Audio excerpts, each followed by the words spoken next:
Charlemagne. He was born 742 and lived until 814. His grandfather was Charles Martel, and he had, in the Battle of Tours in central France, stopped the Muslim invasion.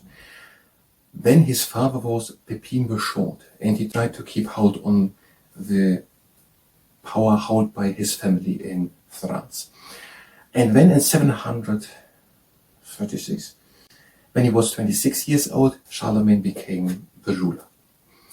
And he was militarily successful. He led 53 successful military campaigns against the Moors in Spain, against the Saxons and the Avars in Central Europe, for example. In 796, he had created an empire spanning France, Germany, northern Italy, northern Spain. A very big empire. And there was then Pape Leo III, and he seemed to have wanted the goodwill, the friendship, or be on good terms with Charlemagne. And so, on Christmas Day 800 in Rome, Pope Leo III crowned Charlemagne the Emperor of the Holy Roman Empire, which was then in the following 1,000 years spanning more or less continually, I don't really get it, from the North Sea in Germany down to Sicily in Italy. And that was more or less ruled by the emperor, but with many smaller sections in it ruled by smaller lords and I think also kings. I don't really get it.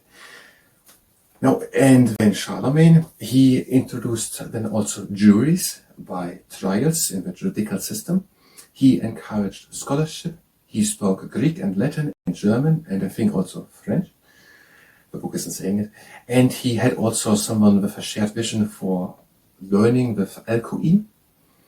And in Aachen, the capital of the big empire, which is lying in Germany, at the 3 point between Germany, the Netherlands and Belgium today, there he made the palace school.